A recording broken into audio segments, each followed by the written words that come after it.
کی تربیت سے متعلق کچھ باتیں آپ سب کے ساتھ کروں گی۔ کوئی بھی شخص جب بڑا ہوتا ہے اور اللہ تعالیٰ اس کو اولاد کی نعمت سے نوازتا ہے تو اولاد اس کے لیے دنیا کی سب سے قیمتی دولت ہوتی ہے، اور جتنا کوئی بھی انسان اپنی اولاد کے لیے فکر مند ہو اتنا کسی بھی اور چیز کے لیے نہیں، اور خصوصاً مائیں، مدرس۔ ایک عورت جب ماں بن جاتی ہے تو پھر ساری زندگی، خواہ اس کے بچے خود پیرنٹس بن جائیں، پھر بھی وہ اپنے بچوں کی فکر نہیں چھوڑتی، اور ماں کی یہ فکر قبر تک جاتے ہوئے رہتی۔ اس کے دل میں ہمیشہ بچوں کی خیرخواہی اور بچوں کی بھلائی کی سوچ ہوتی کہ کسی طرح میں انہیں کچھ بھی فائدہ پہنچا سکوں، خود بھوکے رہ کر، پیاسے رہ کر، تکلیف اٹھا کر، پریشانیاں اٹھا کر، اپنے پر اپنے بچوں کو ترجیح دیتی۔ اللہ سبحانہ وتعالیٰ نے یہ محبت ہمارے دلوں میں فطری طور پر رکھ دی، لیکن والدین کی اصل محبت، سچی محبت، صحیح محبت اسی وقت ہو سکتی ہے جب وہ اپنے بچوں کو صرف اس دنیا میں نہیں آخرت میں بھی کامیاب دیکھیں، کیونکہ یہ دنیا تو ختم ہو جائے گی اور آخرت کی زندگی ہمیشہ ہمیشہ کی زندگی۔ لہٰذا ہم سب کو اس بات کی کوشش کرنی چاہیے کہ ہم جب بچوں کے فیوچر کا سوچیں تو وہ فیوچر صرف اس دنیا کا فیوچر نہ ہو بلکہ ان کی آخرت کا بھی ہو، کیونکہ اگر وہ دنیا میں کامیاب ترین انسان بھی ہوئے اور آخرت میں ناکام ہو گئے تو وہ کامیاب نہیں ہے۔ حقیقی کامیابی آخرت کی کامیابی ہے۔ ذالک هو الفوز العظیم، وہ ہے اصل عظیم الشان کامیابی۔ تو انشاءاللہ تربیت اولاد سے متعلق کچھ ٹپس میں آپ کو دوں گی، انشاءاللہ اللہ نے چاہا تو آپ کے لیے فائدہ مند ہوگی۔ سب سے پہلی بات تو یہ کہ اولاد اللہ سبحانہ وتعالیٰ کا عطیہ ہے، ایک تحفہ ہے ہم سب کے لیے، اور اللہ نے جس کو جو بھی دیا ہے، بیٹا ہو یا بیٹی، اس پر راضی رہنا چاہیے، کیونکہ یہ تقسیم بھی اللہ تعالیٰ کی ہے۔ جسے چاہتا ہے بیٹیاں دیتا ہے، جسے چاہتا ہے بیٹے دیتا ہے، جسے چاہتا ہے دونوں دیتا ہے، جسے چاہتا ہے کچھ بھی نہیں دیتا، اور وہ سب کچھ جاننے والا ہے، ہر چیز پر قادر ہے، یعنی اس کو زیادہ پتا ہے کہ کس کو مجھے کیا دینا چاہیے، کون کس کے قابل ہے۔ دوسری بات یہ کہ بچے ہمارے لیے ایک خوشی کا باعث ہوتے ہیں، اگرچہ ان کے ساتھ تکلیفیں بھی ہوتی ہیں، لیکن اللہ سبحانہ وتعالیٰ نے پیغمبروں کو جب اولاد کی خبر دی تو اس کو خوشخبری قرار دیا۔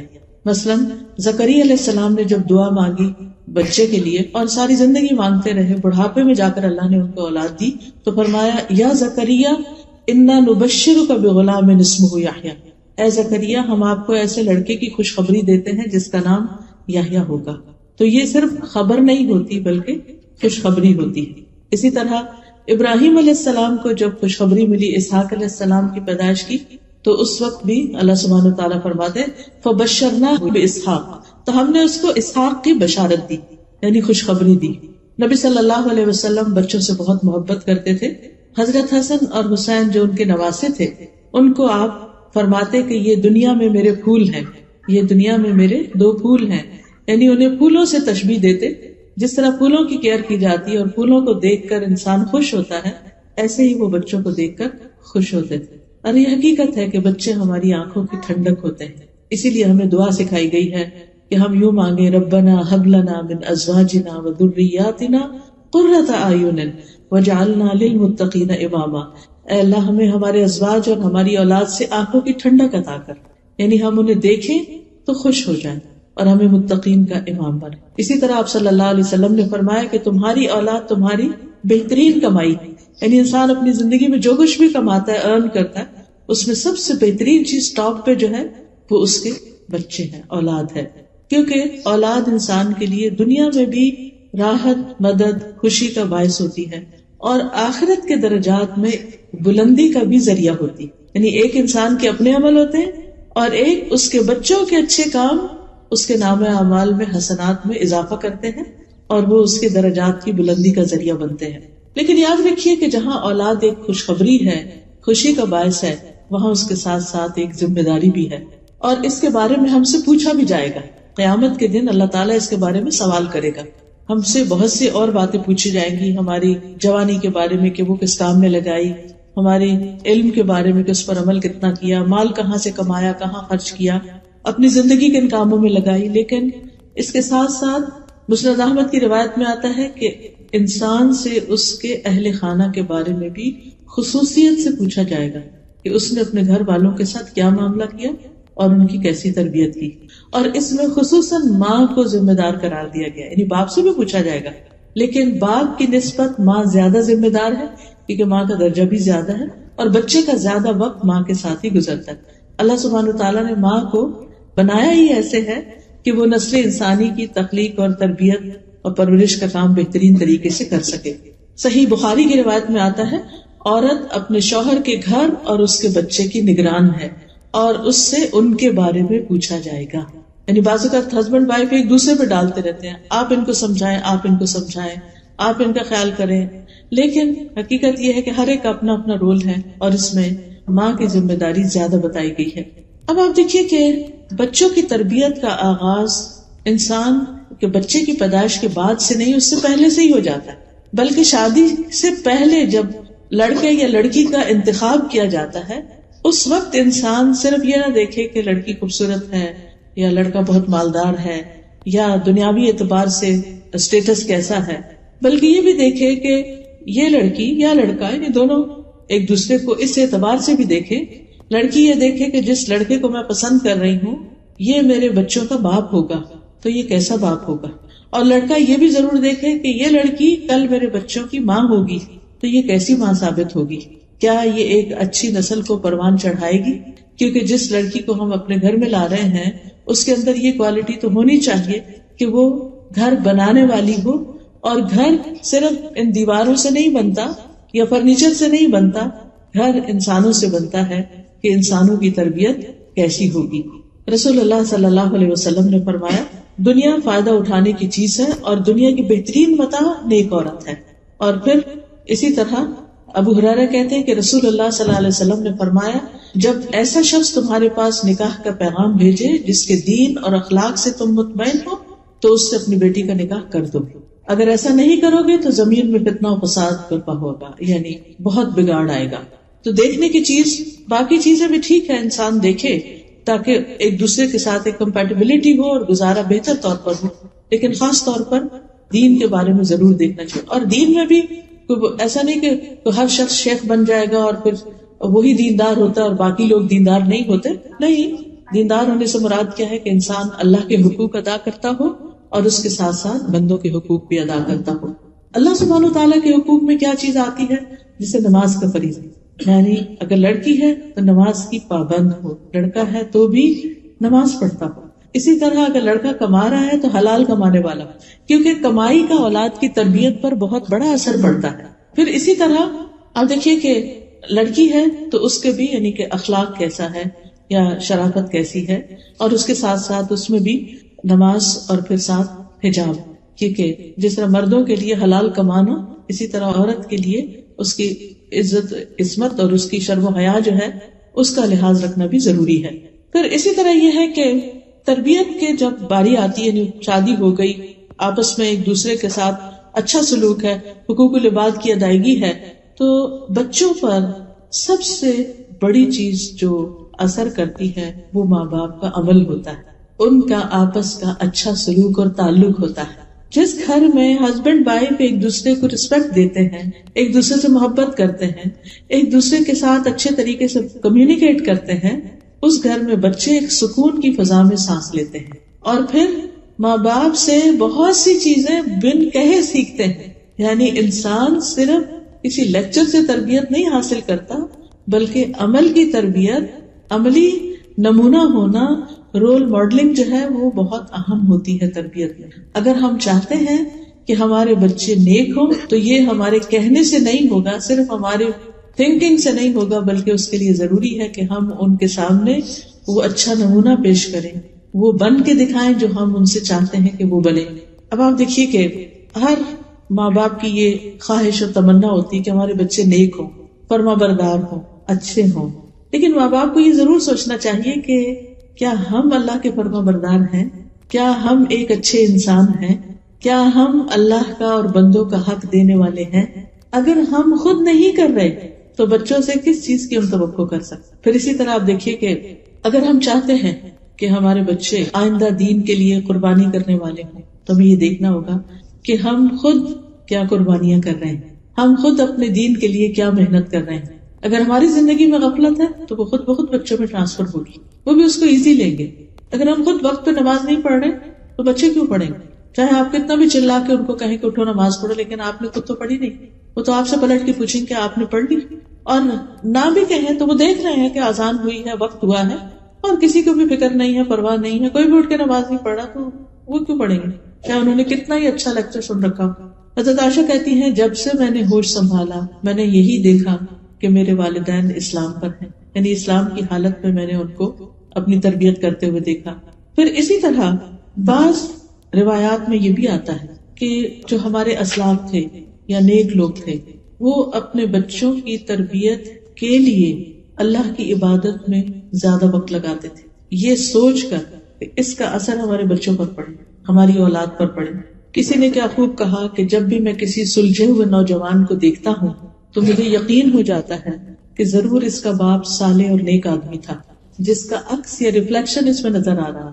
کیونکہ قرآن مجید میں اللہ تعالیٰ فرماتے ہیں، سورۃ الکہف ہر جمعے کو پڑھی جاتی ہے، آج بھی آپ نے پڑھی ہوگی، کان ابوہما صالحا، وہ دو بچے جن کا خزانہ زمین میں دفن تھا اور اس کے اوپر دیوار تھی، جب وہ گر گئی تو خضر علیہ السلام نے اس کو بنایا، اور اس کی وجہ یہ بتائی کہ ان کا باپ نیک آدمی تھا، وہ فوت ہو گیا تو اللہ تعالیٰ یہ چاہتا تھا کہ ان بچوں کا خزانہ محفوظ رہے، اس لیے میں نے یہ دیوار بنا دی.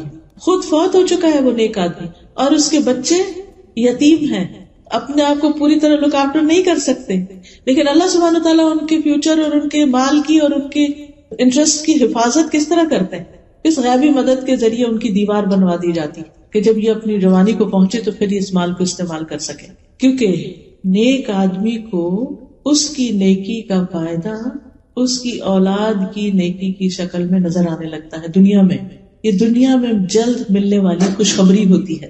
اسی طرح ایک مشہور سپیکر ہیں ڈاکٹر نبیل، وہ کہتے ہیں مجھے جب نوافل کی ادائیگی میں سستی اور کاہلی ہونے لگتی ہے تو مجھے میرے بیٹے اور دنیا کی پریشانیاں یاد آتی کہ کہیں نفلوں کی ادائیگی میں میری سستی اور کاہلی میری اولاد کی پریشانیوں کا سبب نہ بن جائے. کیونکہ انسان جب نفل پڑھتا ہے، تہجد پڑھتا ہے، تو پھر اپنی اولاد کے لیے دعائیں کرتا ہے، اور اگر کوئی نماز ہی نہیں پڑھتا یا تہجد ہی نہیں پڑھتا تو دعا کس وقت کرے گا؟ وہ تو دعا کرتے ہوئے بھی شرمائے گا.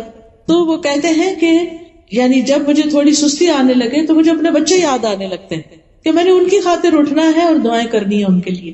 تو یہ چیز ان کو عبادت میں اور زیادہ آگے بڑھاتی. اور ایک جنرل اصول کے طور پر آپ دیکھیے، ایک کامن سینس کی بات ہے کہ اگر ہم اللہ کی اطاعت نہیں کرتے، فرما برداری نہیں کرتے، ہم اللہ کے اوبیڈینٹ نہیں ہیں، تو ہم کیسے توقع کر سکتے ہیں کہ ہمارے بچے ہمارے اوبیڈینٹ ہو جائیں؟ ہمارا احسان اپنے بچوں پر زیادہ ہے یا اللہ کا احسان ہم پر زیادہ ہے؟ ہم نے تو اپنے بچوں کو وہ کچھ نہیں دیا جو ہمیں ہمارے رب نے دیا، لیکن ہم وہ سب کچھ پا کر اپنے رب کے لیے اس طرح اطاعت گزار نہیں ہوتے، اس طرح اس کے آگے نہیں جھکتے جس طرح ہم اپنے بچوں سے چاہتے ہیں کہ ان کے لیے تھوڑا بہت بھی کر کے وہ ہمارے خاموش غلام ہو جائیں، جو ہم کہیں بس وہ کریں، اور اگر وہ تھوڑی بھی اپنی مرضی کرنے لگتا ہے تو ہم ناراض ہونے لگتے ہیں. ڈاکٹر نبیل یہ بھی کہتے ہیں کہ میرا ایک دوست تھا کویت میں، ایک بہت اچھے منصب پر تھا، یعنی کہ بہت ہائی پوسٹ پر تھا، لیکن وہ ہر روز چند گھنٹے والنٹیئر کرتا تھا، فلاحی کاموں میں لگاتا تھا. تو میں نے اس سے کہا کہ دیکھو اگر تم جو جاب کر رہے ہو اسی میں تھوڑے گھنٹے اور لگاؤ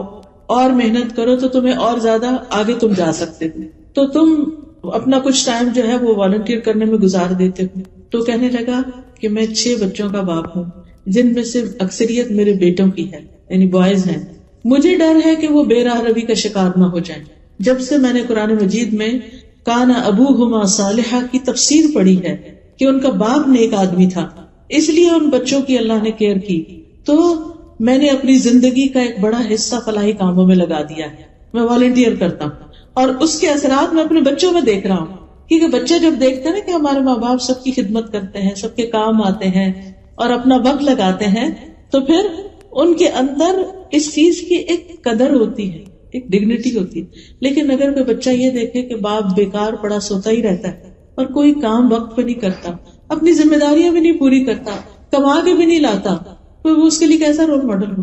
اور وہ باپ پھر بچوں سے کیا توقع کر سکتا ہے کہ وہ اس کے لیے کیسے بچے بنے؟ پھر اگر ہم بھی چاہتے ہیں کہ ہمارے بچے نیک ہوں، فرمانبردار ہوں، صالح ہوں، تو ہم سب کو چاہیے کہ ہم چاہے جاب کرتے ہوں، چاہے کچھ کام کرتے ہوں، چاہے ہم بزنس کرتے ہوں، کوئی کمائی کرتے ہوں، لیکن اس کے ساتھ ساتھ ہم ضرورت مند انسانوں کی مدد بھی ضرور کریں. ہم اپنے آپ کو والنٹیئر کریں کسی بھی جگہ، جو بھی ہماری اسکل ہے. اپنے علم کے ساتھ، اپنی طاقت کے ساتھ، اپنے مال کے ساتھ دوسروں کی خدمت کریں. حدیث میں آتا ہے اللہ اس بندے کی اس وقت تک مدد کرتا ہے جب تک بندہ کسی دوسرے بندے کی، اپنے بھائی کی مدد میں ہوتا ہے. آپ دوسروں کی مدد کر رہے ہیں، آپ دوسروں کی خدمت میں لگے، اللہ آپ کی مدد کرے گا اس چیز میں جہاں آپ ضرورت مند ہیں. اللہ آپ کے کام بنائے گا. میرے استاد ہمیشہ کہتے تھے کہ اگر بچہ کھانا نہ کھائے تو غریب کے بچے کو کھلاؤ، کسی یتیم کی پرورش شروع کر دو. اگر تمہارا بچہ نہیں پڑھتا تو کسی اور کے بچے کو پڑھاؤ. اس خدمت کے بدلے اللہ تمہارے بچے کو بھی اس راہ پہ لے آئے گا. یعنی جس چیز کی اپنے گھر میں کمی دیکھتے ہو وہ دوسروں کو دے کر حاصل کرو. آپ دیکھیے کہ کتنا بڑا وعدہ ہے کہ اللہ اس بندے کی مدد میں ہے، اللہ اس کی مدد کرے گا. مانا کہ اللہ اس کی مدد کرے گا جو کسی کی مدد کرتا ہے، جو دوسروں کی مدد میں لگا رہتا ہے. تو کبھی یہ نہ سوچا کرے اوہ اتنے گھنٹے میرے باہر لگ گئے، اتنے گھنٹے مجھے کیا ملا.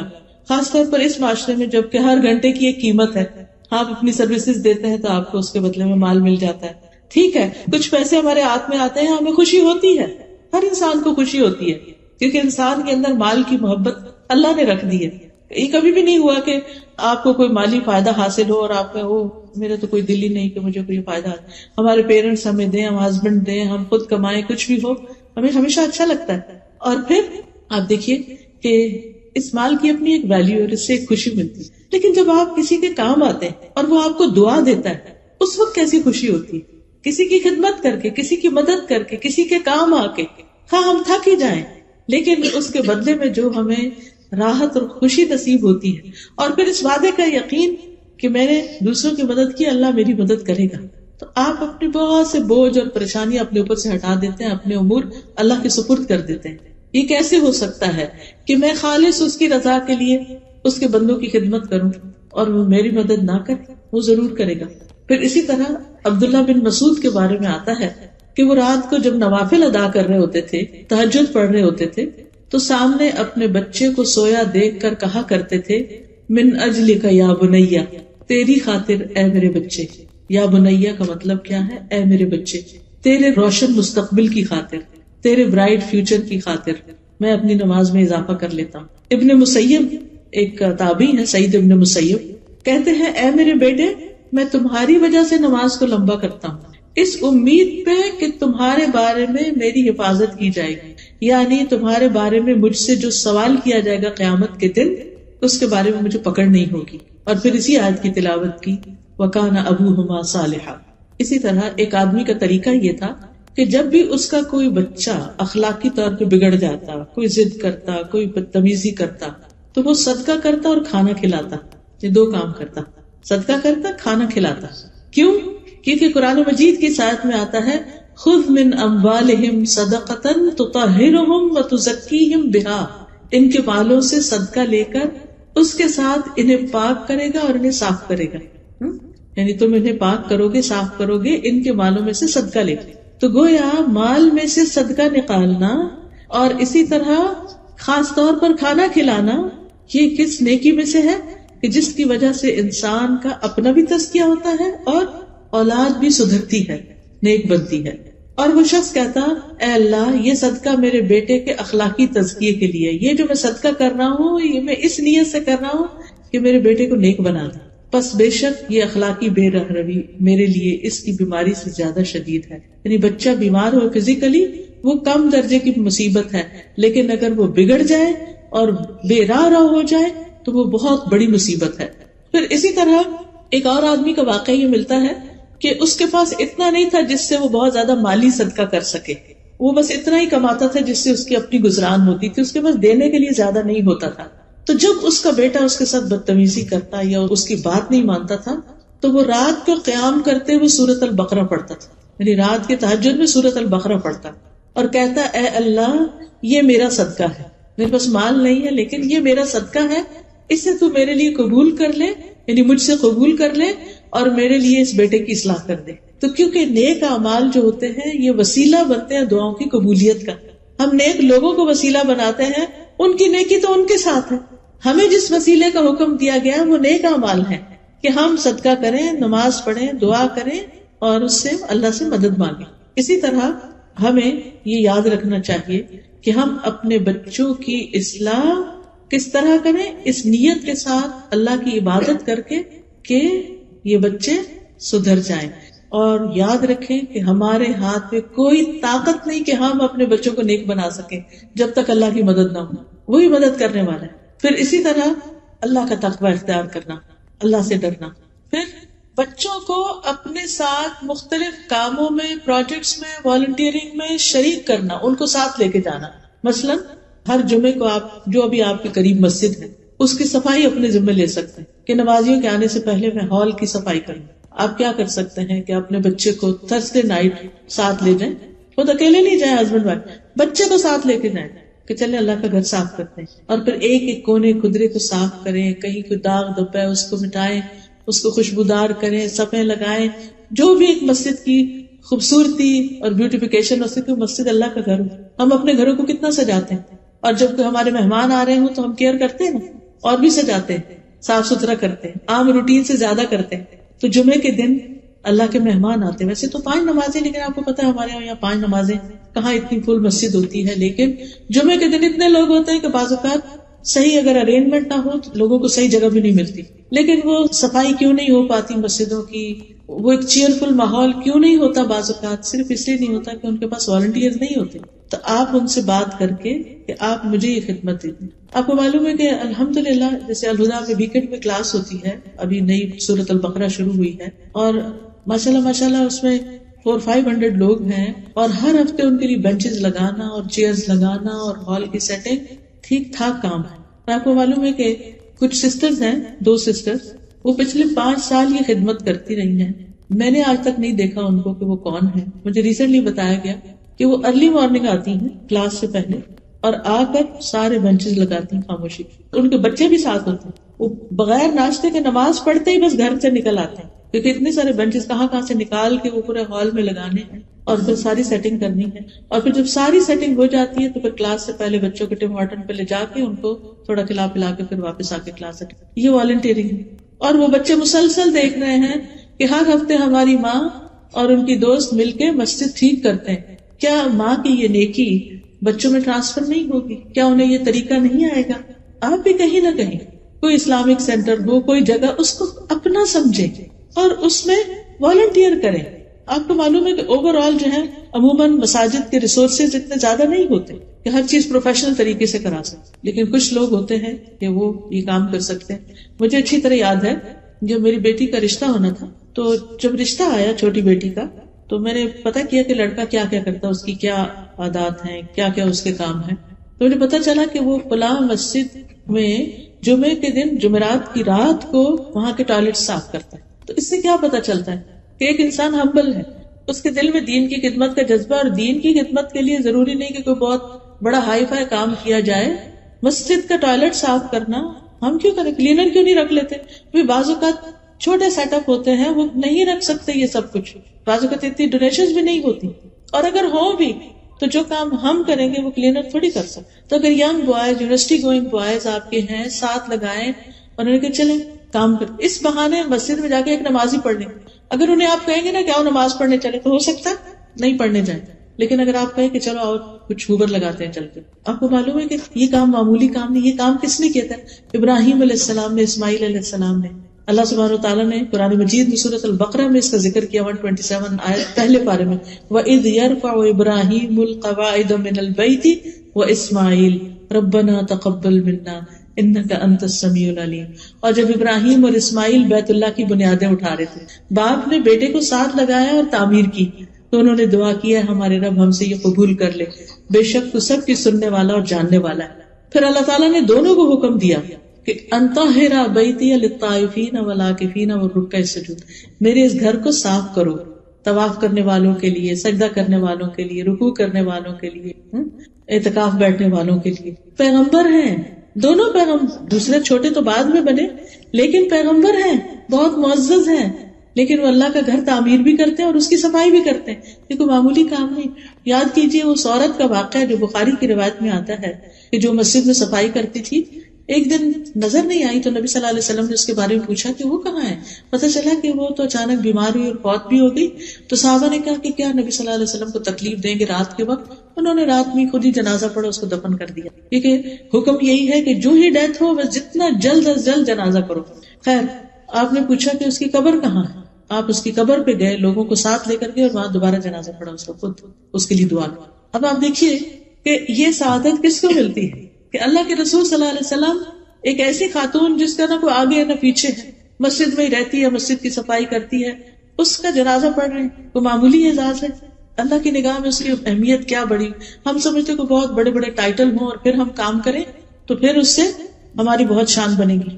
شان ہمیں لوگوں کی نظر میں چاہیے تو شان اللہ کی نگاہ میں ہونی چاہیے. تو یہ چھپی نیکیاں بعض اوقات اور یہ اللہ کی خاطر ایسے کام کرنا، اس کا اثر اولاد میں جاتا ہے. پھر اسی طرح مسجدوں کے علاوہ آپ دیکھیے ہاسپٹلز ہیں، بوڑھے لوگوں کے اولڈ ہومز ہیں. کل میری بیٹی بتا رہی تھی کہ ان کا اسکول کا ٹرپ گیا ہوا تھا بچوں کا، اولڈ ہوم میں لے کر گئے تھے، شاید 8-9 سال کا ہے بچہ اس کا.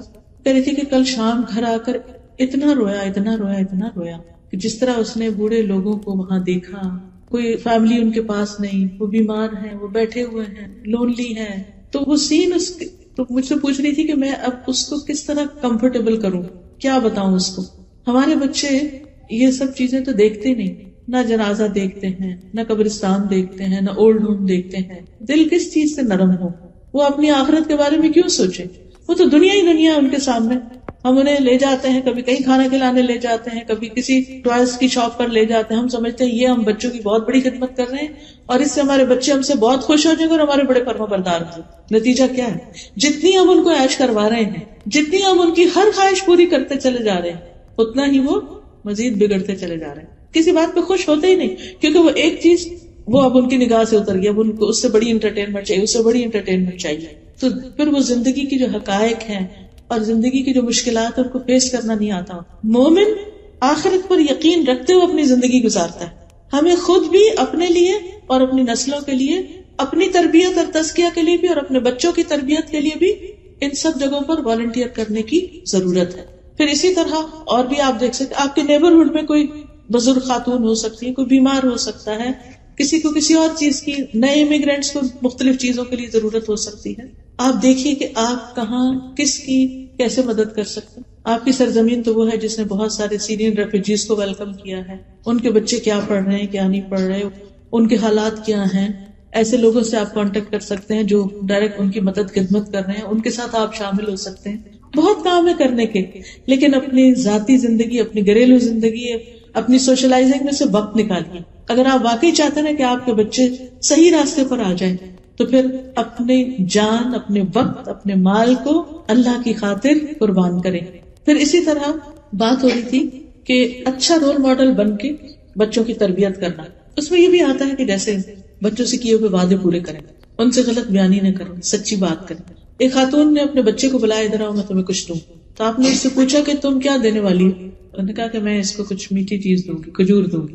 تو آپ نے فرمایا اگر تم اسے کچھ نہ دیتی تو تمہارے اوپر جھوٹ کا گناہ لکھا جاتا ہے. کبھی بھی بچوں سے جھوٹ نہ بولو، ان کا اعتماد چلا جائے. زندگی پر کسی پہ بھی ٹرسٹ نہیں کرتے، کیونکہ ماں ایسی چیز ہوتی ہے نا کہ جس پر انسان آنکھیں بند کر کے ٹرسٹ کرتا ہے. لیکن اگر یہ انسان کو احساس ہو جائے نا کہ ماں دھوکہ دیتی ہے، ماں ڈرامہ کرتی ہے. پچھلے دنوں کسی خاتون کی بات مجھ سے ہوئی تو بہت پریشان تھی. کہتی بچے نے گھر چھوڑ دیا، کہیں اور جا کے رہتا ہے. اور میں نے اس سے بہت کہا ہے کہ تم ایسا نہیں کرو، لیکن وہ نہیں مانتا. تو کہتی کہ جب شاید وہ رونے لگی یا کسی طرح اس کو سمجھانے لگی تو کہتے ماں آپ بہت ڈرامے کرتی. اب آپ دیکھیں، ماں کو یہ کہنا کہ تم ڈرامے کرتی ہو، اس کے آنسو کو ڈرامہ سمجھنا، کہ جیسے ڈرامے میں کوئی ہوتا ہے نا کیریکٹر، تو اس میں وہ جھوٹ موٹ کر ہوتے ہیں اور وہ لگتا ہے جیسے رو رہے. اگر ہمارے بچے ہمارے بارے میں یہ سوچیں کہ ہماری ماں جو ہے وہ ٹرسٹ وردی نہیں ہے اور ہمارے ساتھ بس ایسی فراڈ کر رہی ہے اور ہماری کیئر نہیں کرتی اور اس کو ہماری ضرورت نہیں ہے، یا کسی بھی طرح اگر بچوں کے اندر ایسی کوئی فیلنگ آ گئی ہے تو یہ نہیں ہونا چاہیے نا. تو اس کے لیے یہ ہے کہ بچوں کے ساتھ کیا کریں، سچ بات کریں، ٹرسٹ بلڈ کریں. کسی بھی کامیاب ریلیشن شپ کے لیے بہت ضروری ہوتا ہے کہ ایک دوسرے پر اعتماد کیا جائے، ٹرسٹ کیا جائے. کیونکہ جہاں ٹرسٹ نہیں ہوتا نا وہاں پھر اتفاق نہیں ہوتا، محبت نہیں ہوتی، پھر وہ بات نہیں سنتے. اس کے علاوہ بچوں کو فارمل اسلام کی ایجوکیشن بھی دینی چاہیے.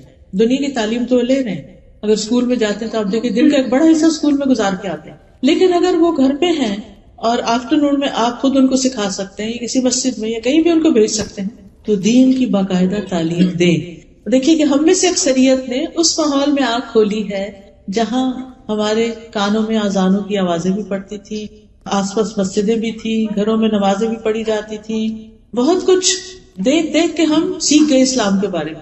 لیکن ہمارے بچوں کو بہت کچھ سکھانے کی ضرورت ہے، تب وہ ان کو پتہ چلے گا کہ یہ دین ہے، یہ اسلام ہے. تو اس میں آپ دیکھیے کہ حضرت لقمان نے اپنے بیٹے کو جو سب سے پہلی چیز سکھائی تھی وہ کیا تھی؟ یا بنی لا تشرک باللہ ان الشرک لظلم عظیم. سب سے پہلی چیز یہ کہ بچوں کا عقیدہ درست کریں، ان کو توحید سکھائیں، ورنہ اللہ سبحانہ وتعالی، کیونکہ اگر وہ توحید پر ہے نا تو کوئی ان سے غلطی کوتاہی ہو بھی گئی تو اللہ تعالیٰ معاف کر دے گا. لیکن اگر شرک میں انہوں نے زندگی بسر کی تو شرک تو بہت بڑا ظلم ہے، شرک کا گناہ کبھی معاف نہیں ہوگا جب تک کہ اس سے توبہ نہ کر لے. تو لا الہ الا اللہ کا معنی سکھانا بہت ضروری. وہ کیسے؟ عبداللہ بن عباس کہتے ہیں کہ ایک دن میں نبی صلی اللہ علیہ وسلم کے پیچھے سوار تھا تو آپ نے فرمایا، اے لڑکے، میں تجھے چند کلمات سکھا رہا ہوں، اللہ کے احکام کی حفاظت کرو، اللہ تمہاری حفاظت کرے گا. اللہ کی حفاظت کرو یعنی اللہ کے احکامات کی، تم اسے اپنے سامنے پاؤ گے. جب مانگو اللہ سے مانگو، یہ ہے توحید کہ جب مانگو اللہ سے مانگو. اس لیے بچوں کو کوئی بھی چیز ضرورت ہو تو آپ اسے کہ اچھا اللہ سے دعا کرو اور پھر آپ اس کو ہیلپ کریں، لیکن اسے اپنے سے نہیں جوڑیں، اللہ سے جوڑیں. پھر جب مدد چاہو اللہ سے مدد مانگو. امتحان میں مدد چاہیے، بزنس میں، جاب میں، کسی بھی چیز میں اللہ سے مدد مانگو. جان رکھو اگر ساری دنیا مل کر تمہیں کوئی نفع پہنچانا چاہے تو تمہیں کچھ نفع نہیں دے سکتی، کچھ فائدہ نہیں دے سکتی سوائے اس کے جو اللہ نے تمہارے لیے لکھ دیا. اور اگر سارے مل کر تمہیں کوئی نقصان دینا چاہے تو تمہیں کچھ نقصان نہیں دے سکتے سوائے اس کے جو اللہ نے لکھ دیا. قلم اٹھا لیے گئے، صحیح پہ خشک ہو گئے. تو اس سے کیا پتہ چلتا ہے کہ بچوں کو بچپن سے ہی بتا دینا چاہیے کہ اصل فائدہ اور نقصان اللہ کے ہاتھ میں، کوئی تمہارا کچھ نہیں بگاڑ سکتا، تاکہ ان کے اندر ایک بہادری ہو. اور پھر یہ سکھاؤ کہ جو کچھ چاہیے اللہ کی طرف رجوع کرو. یہ ہے توحید. آپ کو معلوم ہے کہ حضرت یعقوب علیہ السلام کی جب وفات ہوئی تو وفات سے پہلے وہ اپنے بچوں کو جو وصیت کر رہے تھے اس کے بارے میں قرآن میں آتا ہے، ام کنتم شہداء اذ حضر یعقوب الموت اذ قال لبنیہ ما تعبدون من بعدی قالوا نعبد الہک والہ آبائک ابراہیم واسماعیل واسحاق الہ واحدا ونحن لہ مسلمون. کیا تم موجود تھے اس وقت جب یعقوب کو موت آئی، جب اس نے اپنے بیٹوں سے کہا میرے بعد کس کی عبادت کرو گے؟ پیغمبر ہے اللہ کے یعقوب علیہ السلام، جن کے بیٹے یوسف علیہ السلام بھی، اور باقی بھائی تو آپ کو معلوم ہے وہ قصہ. تو ان کو وہ جوان بیٹے تھے، بڑے تھے، سمجھدار تھے، ان کو کہہ رہے ہیں کہ میرے بعد تم کس کی عبادت کرو گے یہ بتاؤ، حالانکہ وہ اسلام پر تھے. آج آپ دیکھیں آپ کے بچے جس ماحول میں رہ رہے ہیں، کیا یہ میک شور کرنا، جاننا ضروری نہیں کہ ہمارے بعد ہمارے بچے، ہماری نسلیں اسلام پر ہوں؟ تو ان سے پوچھنا چاہیے کہ ہمارے بعد تم کس ریلیجن کو فالو کرو گے، کس دین پر ہوگے تم؟ تو انہوں نے کہا ہم آپ کے الہ یعنی اللہ کی عبادت کریں گے جو آپ کا الہ ہے، آپ کے باپ دادا کا، ابراہیم کا، اسماعیل اور اسحاق علیہ السلام کا، الہ واحدہ ونحن لہ مسلمون، اور ہم سب اسی کے مسلمان فرمانبردار ہیں. اس سے کیا پتہ چلتا ہے کہ پیغمبروں نے اپنی اولاد کو ایک الہ کی عبادت کی تعلیم دی اور مرتے دم تک اس کی فکر کی. پھر ان کے اندر اللہ کا ڈر پیدا کیا جائے. لوگوں کا ڈر نہیں پیدا کریں، اس سے بزدلی آتی، اللہ کا ڈر، اس سے قوت آتی. حضرت لقمان ہی کے بارے میں جو ابھی آیات پڑھی گئی، انہوں نے کہا تھا یا بنیا، اے میرے چھوٹے بچے، بے شک اگر کوئی چیز رائی کے دانے برابر ہی کیوں نہ ہو، آسمان میں ہو، چٹان میں ہو، یا آسمانوں یا زمین میں، اللہ اس کو لے آئے گا. بے شک اللہ بڑا باریک بین، پوری خبر رکھنے والا. تو اللہ سبحانہ وتعالیٰ کے ناموں اور صفات کا علم دے بچوں کو کہ اللہ کون ہے، اللہ کی پہچان دے، پھر آخرت کا تصور دے ان کو. یاد ہوگا آپ کو کہ نبی صلی اللہ علیہ وسلم نے جب ابتدائی دعوت دی تھی اسلام کی تو آپ نے اپنے خاندان والوں کو دعوت پہ بلایا تھا. تو اس وقت سب سے خطاب کر کے کیا کہا تھا؟ کچھ یاد ہے آپ کو کہ جب آپ نے اپنے خاندان والوں کو دعوت پر بلایا تھا تو اس وقت کیا کہا تھا؟ وَأَنذِرْ عَشِيرَتَكَ الْأَقْرَبِينَ، اپنے قریبی رشتہ داروں کو خبردار کرو. آپ نے ایک ایک کر کے سب کے نام لیے تھے. پھر خواتین میں سے پھپھی کا نام لیا اور اپنی بیٹی کا نام لے کے کہا اے فاطمہ بنت محمد صلی اللہ علیہ وسلم، اپنے آپ کو جہنم کی آگ سے بچاؤ. میں اللہ کی طرف سے تمہارے لیے کسی چیز کا اختیار نہیں رکھتا. تم لوگوں سے رشتہ ہے، میں اسی طرح جوڑتا رہوں گا جس طرح جوڑنا چاہیے، لیکن اللہ کے ہاں رشتے ختم ہو جائیں گے، تمہیں میں نہیں بچا سکتا. تو آخرت کی فکر ڈالی اپنی بیٹی کے اندر کہ اپنے لیے خود کچھ کرو. پھر اللہ تعالیٰ سارے اہل ایمان کو حکم دیتا ہے یا ایھا الذین آمنوا قوا انفسکم واہلیکم نارا، اے ایمان والو اپنے آپ کو گھر والوں کو آگ سے بچاؤ. اور اس کے لیے پہلا قدم توحید، اور دوسری چیز عبادات میں نمازوں کی پابندی. 7 سال کا بچہ ہو جائے تو نماز شروع کرا دیتے، ایک نماز سے شروع کرے، پھر 2 3 4 5، جب تک 10 سال کا ہو 5 کی عادت پڑ جائے، اور پھر مسجد کی عادت پڑ جائے، صبح وقت پہ جاگنے کی عادت پڑ جائے، اور پھر سنتوں اور نوافل کی بھی. کیونکہ بعض اوقات بچوں کو ہم فرض پہ لگاتے ہیں نا، ساری زندگی پھر فرض پر ہی رہتے ہیں، یہ بڑی مشکل ہو جاتی ہے، انہیں سنت پڑھنی مشکل ہو جاتی ہے. تو بچپن 10 سال کی عمر میں پھر تھوڑی تھوڑی سنتیں بھی ساتھ شروع کرا دیں، کیونکہ بڑے ہو کے عادتیں توڑنا بڑی مشکل ہو جاتی ہے. پھر اسی طرح روزے رکھوانا. ربیہ کہتی ہیں کہ ہم عاشورہ کا روزہ خود بھی رکھتے ہیں، بچوں کو بھی رکھواتے، اور جب مسجد جاتے تو ان کے لیے اون کا کھلونا بناتے. جب کوئی افطار کے قریب کھانے کے لیے روتا تو ہم اس کو کھلونا دے دیتے کہ کھیلو، دل بہلاؤ، روزہ رکھو. یعنی چھوٹے بچوں کو بھی روزہ پورا کرواتے، بچوں کو حج عمرے پہ لے کے جانا. بعض اوقات ہم ہالیڈیز پہ ادھر جا رہے ہیں ادھر جا رہے ہیں، لیکن اللہ کے گھر لے جانے سے بہت فرق پڑتا ہے. ایمان تازہ ہوتا ہے، ان کے اندر یقین پیدا ہوتا ہے، وہ جو شک والی کیفیت ہے نا وہ دور ہوتی ہے. اس گھر کے اندر اللہ نے ہدایت کا سامان رکھا ہے، روشن نشانیاں رکھی. تو بچوں کو بھی کہہ سکتے، خود بھی کہ چلے سب مل کے پیسے جمع کرتے ہیں اور ہم عمرے پہ یا حج پہ جائیں گے. کیونکہ صحابہ جو تھے وہ اپنے بچوں کو بھی ساتھ لے جاتے تھے حج پہ. پھر قرآن سکھائیں، قرآن کی تعلیم دیں، صرف ناظرہ اور حفظ نہیں، قرآن کو سمجھنے کی بھی، سمجھ کر پڑھیں. کسی کا کہنا ہے اپنے بچے کو قرآن سکھا دو، قرآن اسے سب کچھ سکھا دے گا. یعنی جو تم اسے نہیں نہ سکھا سکتے، تربیت نہیں کر سکتے، یہ کرو یہ نہ کرو، تو اگر تم اسے قرآن سکھا دو گے اسے سب باتیں خود ہی پتہ چل جائیں گی، تو تمہارا بہت کام کم ہو جائے گا. نہیں تم ایک کام کر لو، باقی کام وہ کرے گا. اسی طرح نبی صلی اللہ علیہ وسلم کی سیرت، احادیث اور دعائیں، خاص طور پر حفاظت کی دعائیں، صبح شام کی دعائیں، تاکہ بچے ہر طرح کے شر سے محفوظ رہیں. جب چھوٹے ہوتے ہیں تو مائیں خود پڑھ پڑھ کے دم کرتی رہتی ہے، لیکن جب بڑے ہو جاتے ہیں پھر کوئی بھی نہیں پڑھتا، تو یا مائیں دور سے پڑھ رہی ہوتی ہے، نہیں ان کو سکھاتے وہ خود پڑھیں اپنے اوپر. چوتھی چیز جو ہے وہ ہے اخلاق سکھانا، اخلاق اور تمیز اور آداب اور مینرز. سویلائزڈ اور مہذب بچے، عمدہ آداب، اچھے اخلاق. اور اس میں پہلی چیز یہ ہے کہ کسی کے ساتھ برا سلوک نہ کریں. کسی کے لیے بہت کچھ نہ بھی کر سکے تو برا سلوک نہیں کریں، گالی گلوچ نہ دیں، لڑائی جھگڑا نہ کریں، کسی کے کھلونے نہ چھینے، کسی کی کوئی چیز چرا کے نہ گھر میں لے آئیں. ہوتا ہے نا بعض اوقات بچے اسکول میں ان کو کسی کی چیز پسند آتی ہے، وہ کہتے لاؤ ادھر میں لے لوں، زبردستی بھی لے لیتے ایک دوسرے سے. ان کو کانسیپٹ ہی نہیں ہوتا چوری بوری کا، ان کو یہ ہوتا بس یہ چیز مجھے اچھی لگی ہے تو یہ تو مجھے ہی چاہیے. تو یہ بچپن سے ہی تمیز سکھانے کی کہ کسی کی چیز ہماری چیز نہیں ہے، ہم نہیں لے سکتے. حضرت لقمان ہی کی نصیحتوں میں کیا ابھی سنا آپ نے، عربی میں چونکہ آیات تھی، انہوں نے کہا اے میرے چھوٹے بیٹے نماز قائم کرو، نیکی کا حکم دو، برائی سے منع کرو، اس مصیبت پر صبر کرو جو تمہیں پہنچی ہے. سبحان اللہ، چھوٹے بچے کو سکھایا جا رہا ہے کہ صبر کرو. اب جو بچہ چھوٹی سی چوٹ لگ چیخنا پکارنا شروع کر دیتا ہے تو اس کو ہر وقت چیخنے کی اجازت نہ دیں. اور پھر کہا کہ یہ ہمت کے کاموں میں سے ہے. لوگوں کے لیے اپنا رخسار نہ پھلاؤ، منہ پھلا کے مت بیٹھو، زمین میں اکڑ کے نہ چلو. اللہ کسی اکڑنے والے، فخر کرنے والے سے محبت نہیں رکھتا. اپنی چال درمیانی رکھو، اپنی آواز نیچی رکھو. سب آوازوں سے بری یقیناً گدھوں کی آواز ہوتی ہے. یہ انہوں نے اپنے بچے کو تمیز سکھائی، ایٹیکیٹس اور مینرز. ہمارا فرض بھی بنتا ہے کہ ہم بچوں کو ہر طرح کے آداب سکھائیں، لباس پہننے کے، سونے کے، جاگنے کے، گھر سے نکلنے، گھر میں داخل ہونے، سواری پر بیٹھنے کے، زندگی کے سارے معاملات میں. لیکن یہ سب کچھ اسی وقت سکھایا جا سکتا ہے جب ہم خود بھی سیکھیں، ہمیں خود بھی آتا ہو.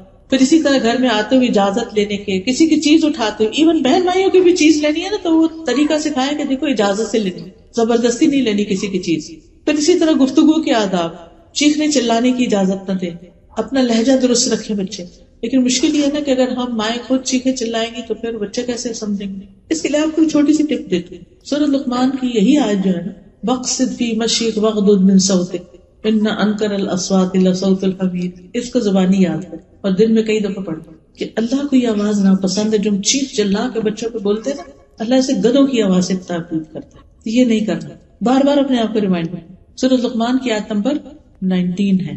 ٹھیک ہے. اور ذرا اگر اس سے پیچھے سے چلے ہم تھوڑا سا، وَلَا تُسَعِّرْ خَدَّكَ لِلنَّاسِ، منہ موڑ کے نہیں بات کرتے. یعنی کہ ہم کوکنگ کر رہے ہیں اور بچہ کو بات کر رہے ہیں تو ہم ایسے منہ کر رہے ہیں اور اپنا کام کر رہے ہیں. نہیں، اس کی طرف دیکھیں تاکہ وہ امپورٹنٹ فیل کرے اپنے آپ کہ میری ماں مجھے توجہ دیتی. یہ کسی کو اگنور کرنا جو ہے بہت انسلٹنگ ہوتا ہے.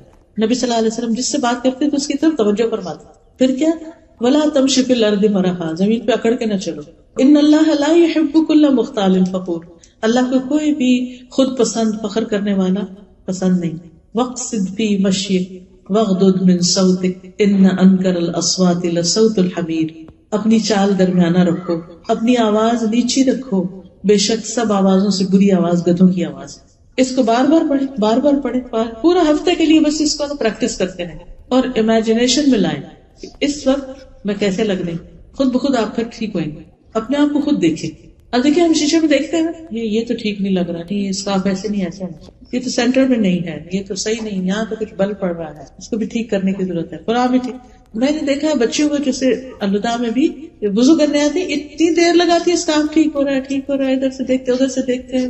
ٹھیک ہے ان کی عمر ہے، میں سمجھتی ہوں سب سے امپورٹنٹ چیز ان کے لیے اسکارف ٹھیک کرنا. تو اس میں آپ دیکھیے کہ اگر ہم اتنے کانشیس ہیں صرف اسکارف کے بارے میں کہ ہم اس میں نیٹ کلین ٹائڈی لگے، تو پھر ہماری آوازیں اور ہمارا آنکھیں کھول کے چیخنا چلانا وہ کیا چیز ہے. اس میں بھی تو اچھے نہیں لگتے. اس وقت شیشے کے آگے جا کے چیخ کے دیکھیں، کبھی اکیلے میں پریکٹس کر کے دیکھیں ہماری شکل کیسے ہو جاتی ہے. تو یہ شکل اگر ہم ایک سے زیادہ دفعہ بچوں کو دن میں دکھا رہے ہیں تو اس سے بچنے کی ضرورت ہے. پھر اسی طرح رازوں کی حفاظت کرنا. اگر کوئی کہنا کہ مجھے فلانی بات کی میں نہیں بتاؤں گا، تو آپ اسے نہیں کہیں مجھے تو بتانی ہوگی، مجھے بتاؤ. چاہے آپ ماں ہیں پھر بھی انہوں نے کہا اچھا اگر ابا نے کہا نہیں بتانی ٹھیک ہے نہیں بتاؤ، تاکہ اس کو راز کی حفاظت کریں. کوئی امانت کو حفاظت کرنی آئے، کوئی وعدہ کیا پورا کرنا آئے. پھر اسی طرح جب وہ بول رہے ہوں تو غلط لہجے اور بہت زیادہ سلینگ اور سویرنگ جو ہوتی ہے اس کی اجازت. مجھے یاد ہے کہ ہم چھوٹے ہوتے تھے، ہمارے والد نے اتنا ہمیں ڈرایا اس چیز پر، ایک گالی دی اگر تو ایک سانپ قبر میں ہوگا. پتہ نہیں اس کی کیا حقیقت تھی کیا نہیں، لیکن اتنا ڈر لگا کہ چپکے سے کہیں چپکے بھی گالی کسی کو نہیں دی. اتنا ڈرایا گالی سے کہ گالی تو منہ سے نکالنی ہی نہیں، زبان ناپاک ہو جاتی.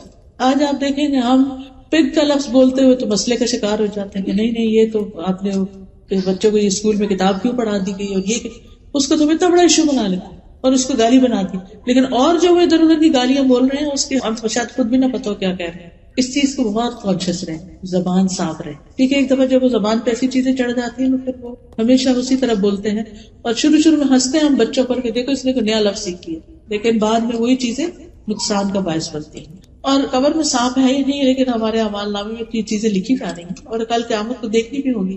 اسی طرح یہ ہے کہ بچوں کو اچھا ماحول دیں، گھر کے اندر بھی، لیکن باہر جہاں دوستوں میں یا کسی سینٹر میں یا کہیں بھی بچوں کا کوئی کلب ہے وہاں بھی دیکھ بھال کے لے جائیں کہ اور بچے کس قسم کے آتے ہیں وہاں پر. کیونکہ بچے اپنے دوستوں کو بہت کاپی کرتے ہیں. تربیت میں ایک حصہ آپ کا ہے لیکن ایک حصہ ان کے ماحول کا ہے، یعنی جو گھر سے باہر کا ہوتا ہے کہ ان کے فرینڈز کیسے.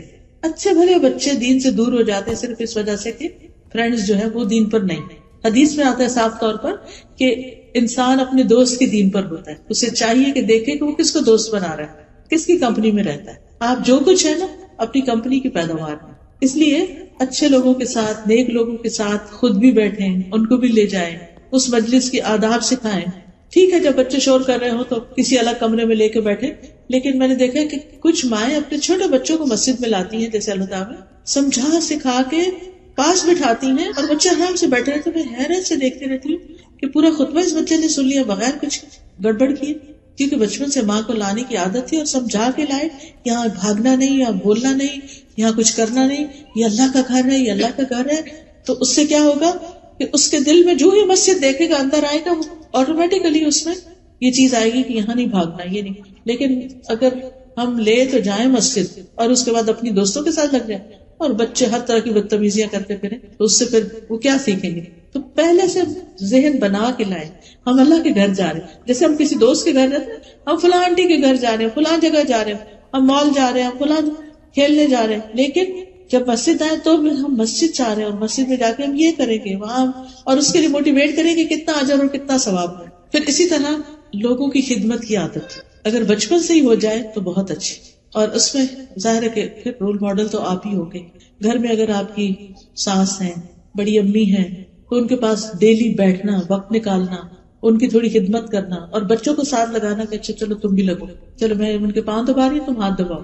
وہ تھوڑی دیر دبائیں گے پھر بھاگ جائیں گے، بور ہو جائیں گے، پھر آئیں گے پھر، لیکن کرتے کرتے کرتے ان کو عادت ہو جائے گی. حضرت انس کہتے ہیں کہ جب نبی صلی اللہ علیہ وسلم مدینہ آئے تو میری عمر 10 سال تھی. میری مائیں، نانی، خالہ وغیرہ مجھے نبی صلی اللہ علیہ وسلم کی خدمت کی مسلسل تاکید کرتی تھی اور میں نے آپ کی 10 سال خدمت کی. حضرت انس آپ کے ساتھ رہے. تو کس نے سکھایا تھا کہ نبی صلی اللہ علیہ وسلم کی خدمت کرنا؟ ماں نے سکھایا تھا. اور وہ کہتے ہیں کہ جب آپ کی وفات ہوئی تو میں 20 سال کا تھا، اور یعنی بہت سے احکامات انہوں نے صرف دیکھ دیکھ کے گھروں میں سیکھے تھے. پھر اسی طرح اگر ممکن ہو تو بچوں کو کسی اسکالر یا کسی ایسے شخص کی کمپنی میں دیں کہ جو ان کو بہت سی اور چیزیں بھی ساتھ رکھ کے سکھا سکے. یا اگر دنیا کی تعلیم تربیت بھی دینی ہے تو اس میں آپ دیکھیے کہ جیسے اگر کھانا پکانا ہے یا اور گھر کے کام ہیں، اگر آپ خود سکھا سکتے ہیں، یا بعض اوقات آپ کی کوئی بہن یا بانجی یا کوئی اور، تو ان کے ساتھ تھوڑی دیر انہیں چھوڑیں کہ ان سے بھی سیکھیں چیزیں. اس سے تھوڑا ان کو ویرائٹی بھی مل جاتی ہے اور ڈفرینٹ لوگوں سے ڈفرینٹ چیزیں بھی وہ سیکھ سکتے ہیں. تو باصلاحیت لوگوں کی نگرانی میں بچوں کو دینا، ان کی کمپنی دینا. بچوں کو ہر وقت صرف بچوں میں نہیں رہنا چاہیے، یہ یاد رکھیے، کیونکہ جو بچے ہر وقت بچوں میں رہتے ہیں وہ کبھی بڑے نہیں ہو پاتے. جب آپ بڑے لوگ بیٹھے ہوں تو ان کو بھی بیچ میں ساتھ بٹھائیے، چاہے زیادہ دیر نہیں لیکن کچھ دیر ضرور بٹھائیے تاکہ وہ بڑوں کی کارآمد گفتگو سنے اور اس کو یاد رکھے. آپ کو معلوم ہے کہ حضرت انس جو تھے وہ چھوٹے تھے لیکن کتنی باتیں انہوں نے نوٹ کی. وہ کہتے ہیں کہ میں نے رسول اللہ صلی اللہ علیہ وسلم سے بڑھ کر کسی کو بچوں کے ساتھ شفقت کرنے والا نہیں پایا. پھر اسی طرح ہم دیکھتے ہیں کہ آپ صلی اللہ علیہ وسلم حضرت ابن عباس کو دعائیں دیتے ہیں. چھوٹے سے بچے ہیں، آپ کے گھر میں رات رہنے کے لیے آتے ہیں اپنی خالہ کے پاس کیونکہ ان کی اہلیہ تھی نبی صلی اللہ علیہ وسلم کی. پھر اسی طرح بچوں کو بول کے بھی محبت کا اظہار کریں. نبی صلی اللہ علیہ وسلم نے حضرت حسن کے لیے فرمایا اللہم انی احبہ، اللہ میں حسن سے محبت کرتا ہوں، فاحبہ، آپ بھی اس سے محبت کریں. واحبب من یحب، اور آپ اس سے بھی محبت کریں جو حسن سے محبت کریں. یعنی آپ بچوں کا احساس دلائیں، بول کے بھی کہیں کہ آپ مجھے اچھے لگتے ہیں. پھر پیار سے مخاطب کریں، نک نیم بھی رکھ سکتے ہیں، ان کو توجہ دیں، ان کے ساتھ بچوں کی طرح کھیل کھیلیں. نبی صلی اللہ علیہ وسلم نماز سے سر نہیں اٹھاتے تھے جب بچے آ کے بیٹھ جاتے تھے کمر پر. پھر اسی طرح بچوں کے ساتھ کھیلنا، جیسے پکڑن پکڑائی یا کچھ. حضرت حسین گلی میں کھیل رہے تھے، نبی صلی اللہ علیہ وسلم اپنے ساتھیوں کے ساتھ جا رہے تھے، آپ نے ان کو چھوڑا، آگے بڑھ کے حضرت حسین کو پکڑا اور وہ آگے آگے بھاگنے لگی. تو پھر آپ نے ان کا ایک ہاتھ یہاں تھوڑی کے نیچے رکھا، دوسرا سر کے پیچھے سے یوں کر کے ان کو اوپر کیا اور ان کو کس کیا اور پھر چلے گئے اور بھاگ کے پیچھے سے پکڑا تھا. ان چیزوں سے بچے بہت خوش ہوتے ہیں، ان کا کانفیڈینس بحال ہوتا ہے، وہ شیئر کر سکتے ہیں، وہ ریلیٹ کر سکتے ہیں، کیونکہ عمر کا تو فرق ہے ہی، لیکن آپ کا جو رویہ ہے وہ اس فرق کو بہت تھوڑا کر دے گا. لیکن اگر آپ بہت سنجیدہ ان کے ساتھ اور وہ اپنے دل کی بات شیئر ہی نہیں آپ سے کر سکتے تو یہ اچھی بات نہیں، پھر آپ ان کو کہہ بھی نہیں سکتے کچھ. پھر اسی طرح اگر بچے بیمار ہو جائیں تو ان کا خیال کرنا، پھر ان کا علاج کرانا، لیکن اوور ڈوز نہیں کرنا. کچھ مائیں اتنی زیادہ کانشیس ہوتی ہے کہ چھوٹے چھوٹے بچوں کو بار بار ڈاکٹر کے پاس لے جانا اور بار بار ان کو خوب دوائیاں دے کے بچپن میں ان کی امیونٹی خراب کرنا، تو اس چیز سے بچنا چاہیے. پھر بڑے بچوں کو بھی پیار کرنا. بعض بچے ٹین ایجر ہیں تو کئی دفعہ تو ہمارے سے اونچے ہو جاتے ہیں، جتنے مرضی بڑے ہو جائیں ساتھ لگائیں، ماتھے بھی پیار کریں، ہاتھ پکڑیں، اس کو چومیں. اس سے بچوں کے اندر ایک آپ سے کلوزنس آئے گی، پھر وہ آپ سے شیئر کریں، پھر آپ ان کو اچھی نصیحت دے سکتے ہیں. کیونکہ بہت سے لوگ پوچھتے ہیں نا کہ اچھا جو بڑے بچے ہو گئے ان کے ساتھ کیا کریں. ان کے ساتھ تو ہر وقت لڑائی رہتی ہے، تم نکمے ہو، تم کچھ کرتے نہیں ہو، تم یہ نہیں کرتے، ان کی کسی بات پہ راضی نہیں. اب اس کا نتیجہ کیا ہوتا ہے، وہ پھر کترانا شروع کرتے، اوائڈ کرنا شروع کرتے، قریب ہی نہیں آتے، تربیت ہی نہیں ہوتی. پھر اسی طرح نبی صلی اللہ علیہ وسلم حضرت فاطمہ کو چومتے تھے، پاس بٹھاتے تھے، ان کو اپنی جگہ بٹھاتے تھے. پھر اسی طرح آپ اپنی چادر میں ان کو گھسا لیتے تھے بچوں کو، چھوٹے بچوں کو، پھر ان کو اٹھاتے تھے، کبھی مارا نہیں تھا چھوٹے بچوں کو. اور پھر زیادہ روک ٹوک بھی نہیں، ہر بات میں انٹرفیئر نہیں کرے، نہ یہ نہیں کرو. اب ہوتا ہے کہ بچہ سے نہ یہ نہیں لو، وہ اٹھا لیا، وہ پکڑا، وہ اٹھا لیا، وہ لیا. کچھ تو ان کے لیے بھی چھوڑ دیں کہ وہ بھی کسی چیز سے انجوائے کریں. ابھی آپ نے اپنی کتاب اٹھائی ہے، ان کے لیے کچھ اور رکھ دیں تاکہ اس پہ بعض بچے بھی کہتے ہیں وہی چاہیے جو آپ کی. اچھا بعض بچے قرآن پکڑتے ہیں تو بچے نے قرآن پکڑ لیا، گرا دے گا. پھر کیوں آپ سوچ رہے گرا دے گا؟ آپ نیچے ہاتھ رکھ لیں، اگر چھوٹا بچہ ہے یا کسی بھی طرح نظر رکھیں، اور اگر بچہ آگے پیچھے کرے خود قرآن لے کے چومے، اس کو سینے سے لگایا کہ اللہ کی کتاب ہے، نیچے نہیں رکھنا، تو نیکسٹ ٹائم کیئر کرے گا. لیکن یہ تو نہیں کہ بچہ قرآن کو ہاتھ ہی نہ لگانے دیں، اور جب وہ بچہ بڑا ہوگا اور آپ کہیں گے یہ لو قرآن، تو وہ کہے گا اب میں ہاتھ نہیں لگاتا اس، کیونکہ ہر دفعہ اس نے ہاتھ لگایا اور آپ نے کھینچ لیا اس سے، ہر دفعہ نماز پہ آپ پہ چڑھا اور آپ نے پیچھے کر دیا. وہ کیوں نماز اور قرآن سے محبت کرے گا؟ جن چیزوں کی دین میں رخصت ہے، اجازت ہے، اتنا تو ان کو کرنے دیں. اور پھر یہ آخری بات ہے کہ بچوں کے لیے خوب دعائیں کریں، کیونکہ صرف ہماری کوششیں کافی نہیں ہیں، دعائیں بہت ضروری ہیں. نبی صلی اللہ علیہ وسلم نے فرمایا 3 طرح کے لوگوں کی دعائیں قبول ہوتی ہیں: مظلوم کی دعا، مسافر کی دعا، اور والد کی اپنی اولاد کے لیے دعا. باپ بچوں کے لیے دعا کرے. آپ اپنے بارے میں کہتے تھے میں اپنے باپ ابراہیم کی دعا ہوں، انہوں نے دعا کی تھی نا کہ اللہ ایک پیغمبر بھیج اس میں سے، اور جو ان پہ تلاوت کرے اور کتاب اور سنت حکمت کی تعلیم دے. تو آپ کو اس بات پر خوشی تھی کہ ابراہیم علیہ السلام نے میرے لیے دعا مانگی تو میں پیدا ہوا اور میں نبی بن کے آیا. تو آپ اپنے بچوں کے لیے دعا میں اللہ ان کو ایسا بنا دے، ایسا بنا دے، ایسا بنا دے. جو بھی آپ کے ڈریمز ہیں، جو بھی خواب ہیں، اور ان کے سامنے بھی بولا کریں. اور کبھی بچوں کو بد دعا نہ دیں، غصے میں آ کے بد دعا نہیں، کیونکہ ہوتا کیا اس سے اگر قبول ہو گئی تو کون روئے گا. اور نیک اولاد کے لیے دعائیں.